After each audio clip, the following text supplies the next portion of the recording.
Hello everyone and welcome to the One Stop Co-op Shop. This is Colin and today we're going to start our second series for the Heroes of Terrinoth. Now, I heard a lot of comments about how easy that last playthrough was, but we have to remember that was an intro scenario. I'm going to play a challenging scenario, that's the middle level. I haven't even played a formidable one yet. We'll see how we do on this one. I don't think we're going to win, but we're going to give it a shot, and I'm going to show you how this game can really be a challenge. Oh, your head aches. You open your eyes to find yourself in a cold stone cell, the only light coming from a flickering sconce just beyond a corner. You'd been tracking members of the Blood Guard who had hidden a stronghold somewhere in the wilds when they got the drop on you. On the bright side, you seem to have found the stronghold. They didn't search you well enough, it seems. You easily pick the lock on the cell door and creep into the corridors. You're deep underground, you think, and the further you go, the more the place seems more mausoleum than dungeon. Statues of warriors mark sarcophagi, dating back as long as the Blood Guards themselves. You find your way out of the stronghold barred, stone doors held at every turn by some unfamiliar magic. The Blood Guard have many secrets and techniques that no one outside their order understands. In your search for an escape, you come to a large chamber filled with Blood Guard. You spy a large tome at the feet of a towering statue of a warrior with a hammer, the Blood Guard's sigil cut deep into its cover. Could it be a copy of the fabled Blood Guard Codex? That book could hold the answers to how to get out of here and how to overcome the threat the Blood Guard poses to Terrinoth. Just gotta say, I am definitely enjoying the flavor text. That was a nice little bit of story there to get us in the mood. Okay, we don't have any special instructions, but what we do have is an exploration item that we need to see here. So at the end of setup, shuffle the Blood Guard Codex exploration card together with the top 4 cards of the exploration deck. Place those cards on top of the exploration deck. I'm not going to show you that card. You'll see it as we play. I've already taken care of that. Now you're going to see instead of having actual enemy types, we have enemy levels. So there's 3 trivial sets, 1 challenging and 1 formidable set that needs to be shuffled on top of 1 trivial set, 3 challenging sets, and 1 formidable set. So what I do is I took all the sets, put them face down. They're all sets of 3 cards, and I randomly picked them. So I actually don't even know which enemies we're going to see. I really like that, and every time you play that, you'll have different enemies. Super cool. We actually have the same thing here with the locations. We know the top location is going to be the Blood Guard location, the tomb, but then we have a challenging and then a trivial location that will be placed underneath. And then we see here we shuffled together the base, dungeon, and darkness exploration cards together. Finally, we do have our nemesis, Axel. He is fun. Here he is. He attacks for 2. He has 3 resistance with 12 health. He has the effect that he will blood bond, inflict, and hammer. And if we ever roll a skull, which you know that never happens, yes it does, either suffer 2 wounds or exhaust 1 activation card. He'll start out in the Nemesis lair, but I have a feeling he'll be spawning sooner than we want. Unlike last game where I decided not to show you the victory conditions until video 2, let's go ahead and look at them right away here. So our victory condition is at the end of a round, if the final location is fully explored and a hero has the Blood Guard Codex exploration card, you win. We do also have a couple special instructions up here. The party cannot travel unless the hero has the Blood Guard Codex exploration card. So we're not going to be able to move from that first location until we find that card. Also, when the Blood Guard Codex exploration card would be discarded, the party leader claims it. Finally, when a hero claims the Blood Guard Codex exploration card, spawn Axel engaged with that hero. Wonderful. For this playthrough, I wanted to use the other class character types. So here we have a magic type, and this is Landric. So Landric has a special ability that after resolving your action, if you did not spend any of the success tokens, you actually get to claim one. He'll have 11 plus the 10, so 21 health. Our scout will be Tetheries.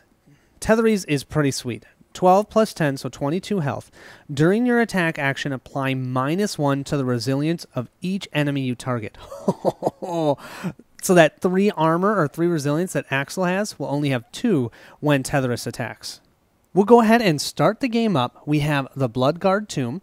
We can see here, first of all, this is a formidable location. So that icon tells you it's a formidable location.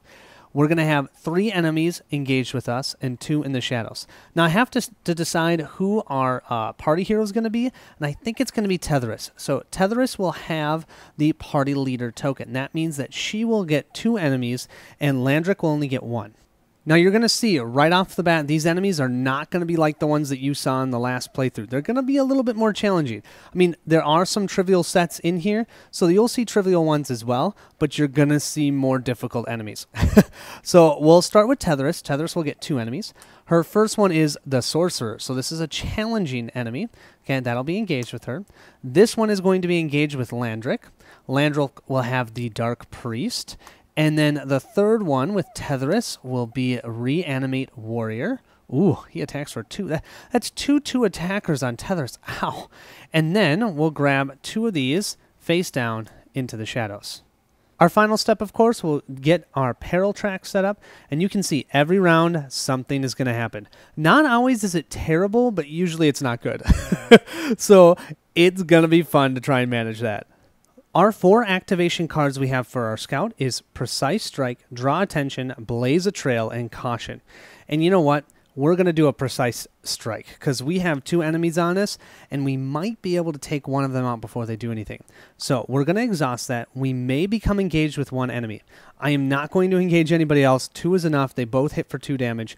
I am going to do my attack action. I'm going to choose the Reanimate Warrior. He only has 2 health. I really think we could take him out with 2 white dice, but we'll also have to roll the 2 black dice.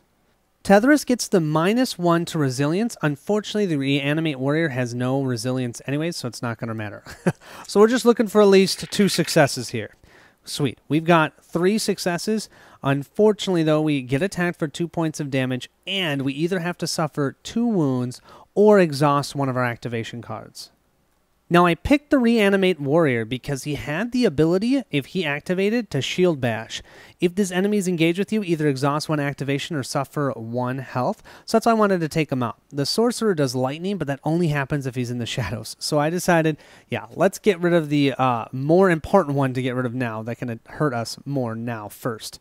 But we do take 2 points of damage because of the die roll that we had. And then we do have to also either exhaust one of our activation cards or take another 2 points of damage. And I think I'm just going to exhaust another activation card.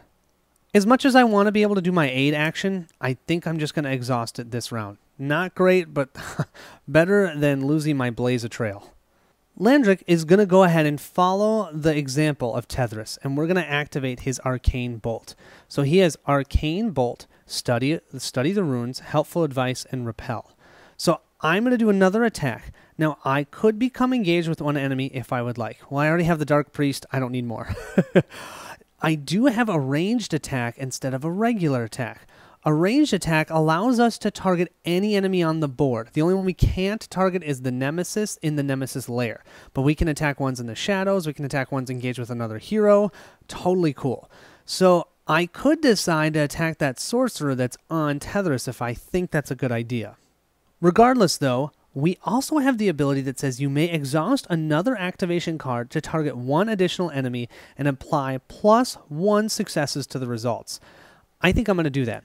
I'm going to exhaust my Explore, the Repel, so that I get +1 success and I can target another enemy.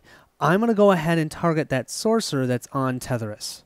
We'll be rolling 2 white dice, and there's 1 black die for that Dark Priest. Let's see. Oh, okay. So we get 1 additional success. We have a shield, but that's useless because he's not attacking us. That's 3. 3 total points of damage. I'll use 2 of those points of damage to hit the Dark Priest. 1 hits his resilience, 1 hits his health. He's gone. But the Sorcerer here, I've got 1 more point of damage. He's got 1 resilience. Can't do anything. So that'll end my activation. However, I did not use or spend any of my success tokens, so I get to claim 1. So Landric now has 1 success token. So now I'm a tad bit nervous to do this, but we do need to explore through our locations that we have out there. That's how we're going to win. So I am going to do my Blaze a Trail here. I will roll 2 dice to explore. Then I get to draw 2 exploration cards, choose 1 to resolve, and place the other on the top or bottom of the exploration deck. Don't forget, though, I have that sorcerer still engaged with me, so I will have to roll 1 black die. He might still attack me, even though I'm not even attacking him. Come on, so not nice. 2 white and 1 black die. Let's see what we get. Okay, shield's useless. He doesn't hit us, but we do have 1 success, and it's a bursting success. So we'll re-roll that one, and 3. Wow, yes, 3 total progress placed on that location. If you look here, we need a total of 8 progress, so I've already placed 3 on here. Now, you might be noticing that I'm not using the tokens from the game. If you haven't watched my first playthrough, I got these from Drac for Dracula's tokens. I highly recommend them. I'll put a note in the description. You can go to his Etsy shop and see if you'd like to buy any. Also, I know that some people, at least somebody, has provided information on how to make these your own too. So if I find that, I'll also put that in the description. Let's go ahead and look at the top 2 cards here, and we can put 1 on top if we'd like, or on bottom. So we have Book of Stars. You may discard this card after a hero's activation. If you do, choose 2 heroes to each ready 1 activation card. Ooh, that's kind of nice. Or we have Rallying Cry. Choose 1 hero. That hero may discard 1 success to recover 1 health and ready 1 activation. I think I'm going to leave this on top, and I am going to keep the Book of Stars. Yeah, I'm going to keep the Book of Stars, and I'm going to discard it and use it now. And we're going to have both players ready their attack actions, okay? Because, yeah, that's not bad. So I'm going to discard this one, and we place that one on top of the exploration deck. So I know I just readied our attack action, and you'd think, Colin, why aren't you going to do that? Well, what I'm planning on, next round we get to upgrade one of our activation cards. If I upgrade my attack action, it will be ready to rock first action that I do next round. So I'm going to go ahead and hold off on that and instead do helpful advice. We're going to do an aid. The target hero may ready 1 activation card. So Tethris will ready the Blaze a Trail. So her Explore, she's going to ready that. And then we may choose to exhaust another activation card to give them an additional success token. Nah, I don't want to do that. I need these 2. I don't want to exhaust my rest action, because then if all of your activation cards are exhausted, you have to take 2 damage to ready them. I don't want to do that. Landric is lucky to have no enemies engaged with him, so that means we only have to roll 2 white dice, no black dice. And we have 2 successes, so that means we give 2 success tokens over to Tethris. And you know what else is kind of awesome? So we've got 2 success tokens here. We did not use a success token this round, so we just claimed another. We now have 2 success tokens. We have now activated each 2 times. We've completed the hero phase. Let's move to the enemy phase. First, the sorcerer will activate. So we have lightning. If this enemy is in the shadows, it's not. But then it will retreat into the shadows and then inflict 2 more points of damage to Tethris. So Tethris now has a total of 4 points of damage. We then have 2 more enemies in the shadows. Wonderful. So Landric will choose to activate this one. We have a Dark Priest. First, it has a dark chant. Blah, blah, blah, blah, blah, first, blah, blah, blah. If this enemy is in the shadows, become weakened. Great. Weaken says, at the start of your activation, if all of your activation cards are readied, discard this card. At the end of your activation, either exhaust 1 activation card or suffer 1 health. He then has the retreat keyword, so that simply just means he'll stay in the shadows. Then we have this enemy for Tethris. Oh, Cave Spider. Poison. If this enemy is engaged with you, become poisoned. Whew! Okay, advanced and does another point of damage to Tethris. Wow. Tethris has 5 points of damage on her already. Our next step is moving up on the peril track, and read this. Alerted by the sounds of fighting, more blood guards arrive to cut off your escape. You steel yourself for the fight ahead. Spawn 1 enemy engaged with each hero. Then each hero upgrades an activation card. This means that poor Tethris, who has 5 points of damage already, is going to get a 3rd enemy on her. And she'll have the Cave Spider, another Cave Spider. And then Landric will have another Cave Spider. I swear I shuffled these. Okay, all 3 Cave Spiders are out. Our one saving grace with having 3 enemies engaged with Tethris and 1 with Landric and 1 in the shadows is we get to upgrade 1 activation card. So for Landric, he can either be a Geomancer or a Runemancer. I think I'm going to go Geomancer, and you'll see why. The attack card is just too good to pass up on. So you may become engaged with 1 enemy, has a ranged attack, Before resolving this action, may exhaust another activation card to target up to 3 enemies. Yeah, so I can pick 3 enemies, ranged attack. I could pick one in the shadows. I could pick one engaged with another hero. I could pick one engaged with myself. Super sweet. So I will get rid of this Arcane Bolt, and since it was ready, so will Earthen Anguish be ready. For our scout, we could go for a Wildlander or a Thief, and I think what I'm going to do is go... this is a hard one, but I think I'm going to go for the Wildlander. Right now, our biggest need is attacking, just because enemies are going to keep coming out. So I'm going to update her or upgrade her precise attack to Skirmish. And since both of them are ready, Skirmish will be able to come in ready. You may become engaged with one enemy. You may choose one enemy engaged with you. That enemy retreats. Oh, that's great. And it's a ranged attack. So this means we can help each other out and attack enemies that are engaged with each other, or ones in the shadows. So it really gives us a lot of versatility. Our final step for this round is the travel phase. So we do not have enough progress, plus we don't have the Bloodguard Codex, so we can't travel. At the start of the travel phase, the party leader either discards one success or discards the top card of the exploration deck. We know what this is. It's great, but let's discard it because I do not want to lose our success tokens. Well, that'll end our first round. We're in a bit of a spidery mess. We've got 3 spiders out, a sorcerer, a dark priest, but we do have some success tokens. We have figured out how to activate the Earthen Geomancer and our Skirmish attacker, so hopefully we'll be able to do some damage next round. What do you guys say we check out our Skirmish activation here? I think this is going to work pretty well for Tethyrus. So Tethyrus will exhaust this. She may become engaged with one enemy, but she can't. She already has 3 enemies on her. Then she may choose one enemy engaged with her, and that enemy retreats. We're going to take that sorcerer and push him back into the shadows. But then we get to do a ranged attack, and we're going to attack the sorcerer that's no longer engaged with us. Why I'm doing that is because that sorcerer attacks us for 2 damage. The 2 cave spiders only attack us for 1. Now that sorcerer has 1 resilience, but don't forget Tethyrus' ability is we negate 1 resilience. So it's just 4 health for her. She's also going to use one of her 2 success tokens here, because I think then all we need to do is get 3 successes with 3 dice, and we can take them out. We still have to roll the 2 black dice, though, for the 2 cave spiders that are engaged with us. Okay, come on. Let's see. We have 1, 2, 3, 4. That's awesome. That's more than enough to take out the sorcerer. So he's toast. But one of the cave spiders attacks us for 1 damage, and we either have to take 2 damage or exhaust another activation card. Well, the only activation card left is our rest. That will be a problem. Yeah, because I kind of want to do our rest action next round to heal. So we'll just take the 2 points of damage. I also don't want to forget the 1 damage from that spider. So let's see how much damage she has taken. Looking here, she's already taken 8 damage, you guys. Oh my gosh.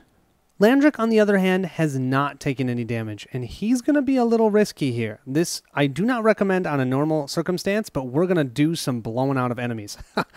We're weakened, so at the start of our activation, if all of our activation cards are ready, we can discard this. Well, we're not. We're going to go ahead and activate our Earthen Anguish, so we may become engaged with 1 enemy. Don't need to do that.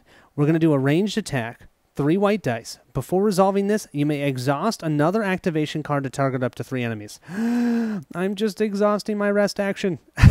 What that means is next round we have to take 2 points of damage and ready all of our cards. And then we don't get rid of this weakened effect, but I really need to get like a big attack here. I need to take out some stuff. So what I'm going to do is I'm going to target all 3... You know what? Actually, no. What I'm going to do is I'm going to target the 2 cave spiders that are on Tethyrus, because I really need to get those off of her so she can survive. And then our third one is the dark priest out in the shadows, because he's going to keep weakening people. I have 2 success tokens. I am going to use both of them. We're rolling 3 white dice to the 1 black for the cave spider that is still engaged with us.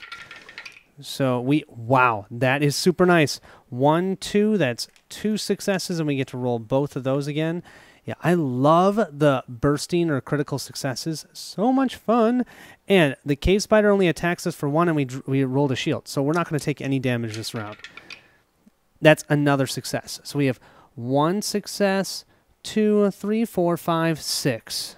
Looking here, 1 and 1 takes out the dark priest, cave spider, 2, And this cave spider only actually needed 1. We are more than good. We just took out 3 enemies. Love it. Now, you guys, I don't know if you're okay with this, but I really should have read this rest card. This is on me. I hope you're okay with me retroing this. It makes the most sense. This is what I would have done had I read this, because when we activate this card, if you look down here, if all your other activation cards are exhausted, choose 1 enemy in the shadows and it suffers 1 point of damage. Well, that Dark Priest only had 1 health. So we would have left him there because we would have known that Tethris should have been able to kill him. And instead, we should have targeted this cave spider that was engaged with Landric.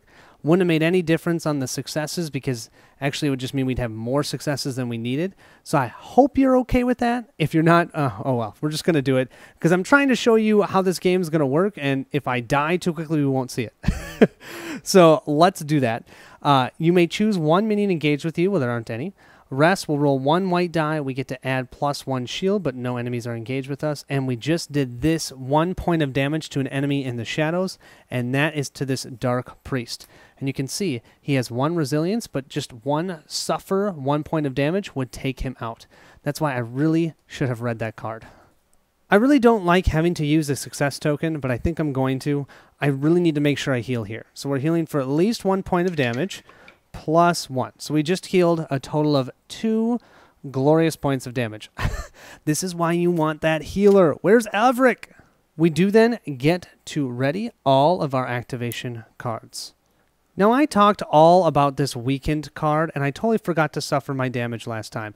I couldn't have exhausted an activation card, so I'm going to go ahead and take the 1 point of damage plus the 2 points of damage so I can ready my activation cards. So I have now 3 points of damage on us, and we're still weakened, which stinks. So what I could do is just a rest action, so I'm ready, but it's just a bummer because it's a waste. All of my actions or activation cards are ready, so I might actually soak up another point of damage and go ahead and do a repel and explore. So we'll use 2 white dice. We'll draw and resolve 1 exploration card. We can exhaust another activation card to choose 1 enemy engaged with a hero, and it retreats, but there's no enemies out. 2 white dice. Let's do this. We have 3 successes. Awesome. That puts 3 more on here. We have 6 out of the 8 progress that we need. We'll go ahead and flip our exploration card, and we have Hiding Spot. You slip from view of your enemies. If you hurry, you can find a way to turn this to your advantage. You may exhaust 1 activation card if you do claim 2 successes. Yeah, that is definitely worth, let's see. Let's exhaust our helpful advice. I just don't like aiding, apparently. That will get us 2 success tokens, but then get this, you guys. We didn't use a success token this round, so we'll actually gain a 3rd because of Landric's ability. But we also will take 1 point of damage, so now we're at 4 points of damage. There currently are no enemies out, and I appreciate you guys being okay with me doing that retro, because that really was what I should have done here, because I'm feeling great. We now move this here, and we read. A group of Bloodguard patrols the path ahead. If you leave them alone, they may move on, but delaying your escape carries its own risks. Each hero either spawns 1 enemy engaged with him or her, or discards 2 progress. I can take the enemies. I don't have any on us, so let's each spawn 1 enemy. Our first enemy, and this will be for Tethris, will be a reanimate warrior, and then the one for Landric will be a sorcerer. Okay. At the start of the travel phase, the party leader either discards 1 success or discards the top card of the exploration deck. I don't have any success tokens, so we have to discard this card. Of course it is the Bloodguard Codex. Okay, at the start of your activation, you may exhaust 1 activation card if you do claim 2 successes. So this would get discarded, but because it's getting discarded, thanks to the quest card itself, this now goes to Tethris. And now Axel will be engaged with her. Well, it's not looking horrible. Axel's out, that's going to make it hard, but he's also one that it would be great if we could just kill him. Can we do it? I don't know. With Tethris attacking with 3 dice and reducing his resilience, and we've got our Earth and Anguish, maybe. So we'll see what we can do. To start this round, Tethris is going to use the Bloodguard Codex. She'll exhaust her draw attention to gain 2 success tokens. because then what we're going to do is attack, and we're going to attack Axel. Why not? So we can become engaged with one enemy. We don't want to do that. You may choose one enemy engaged with you and have that enemy retreat. So we're actually going to have Axel retreat. That way he can't attack us for 2 points of damage. But then we can still do a range attack on him with -1 resilience. We'll also add in these 2 successes.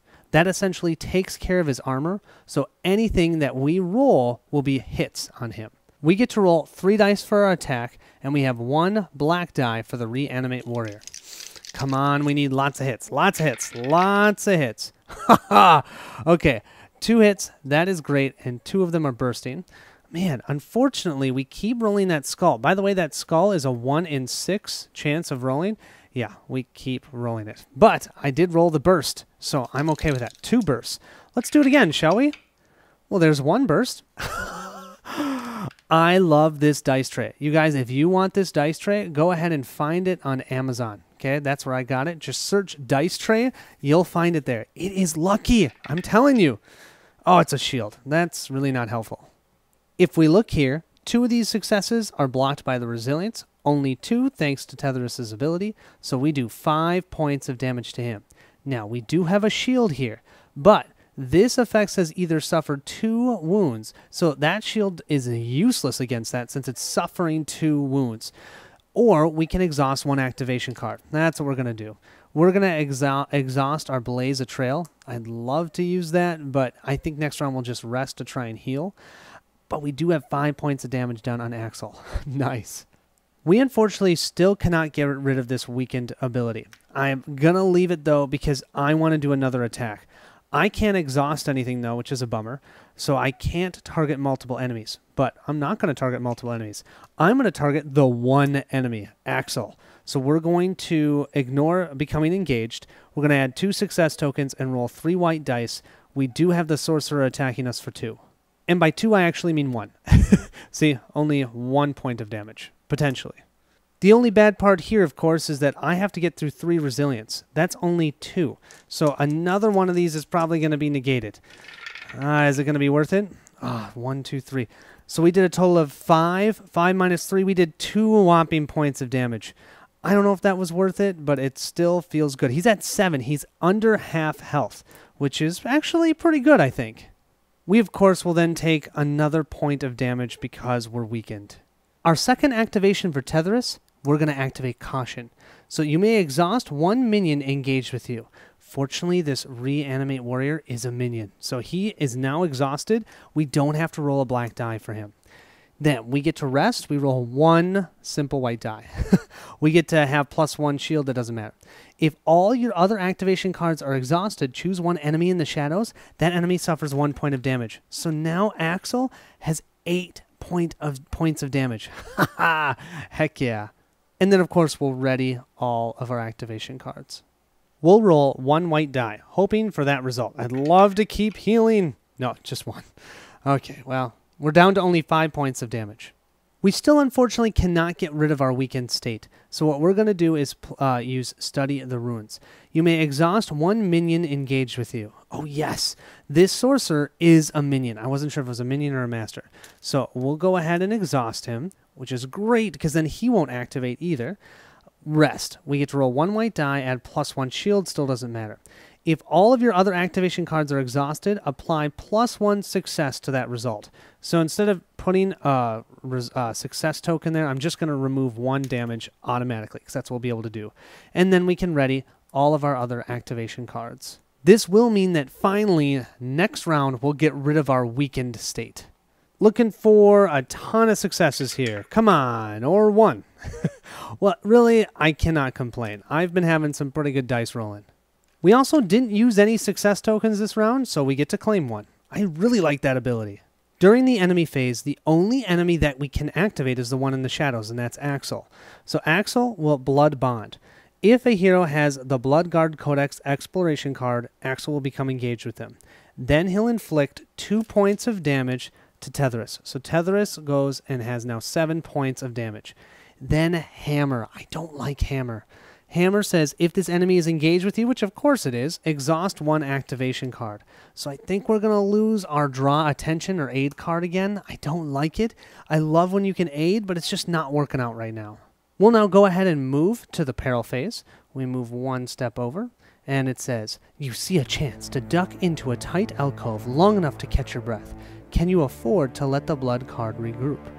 Each hero may discard 1 progress from the active location to recover 2 health. If a hero has the blood card Codex exploration card, they may pass it to another hero. You know, I think I'm going to go ahead and do that for Tetherus. So I removed 1 progress. We now only have 5 instead of 6, and she'll recover 2 health. Now, Landrick, I totally forgot to give him his point of damage again for being weakened, but he only has 4 points of damage, so I think I'm going to leave him as is. But so the Blood Guard Tomb now has 5 total progress on it instead of 6, and then Landrick has 4 points of damage and Tetherus has 5. I could potentially move the Blood Guard Codex, but I don't think I'm going to, because Tetherus can push Axel out into the shadows with her attack, and then attack and not get attacked back by Axel. So I think that's better. Landrick will just have to soak the damage, and he doesn't have a lot of health. He's kind of squishy. During the travel phase, we still can't move from this location. I really got to get my butt moving. I've been focusing so much on Axel. So we'll discard this card, Loss of Hope. That's actually not bad. I don't really like that card anyways. Great. After 3 rounds, I'm feeling okay. We're a little slow on the locations, but I think that's okay if we can take Axel out. That's going to be my goal next round. Take out Axel and try and get enough progress on that location to, boom, move us to the next location. However, then we're going to be spawning additional enemies. So, I don't know. We'll see if that's what we want to do or not.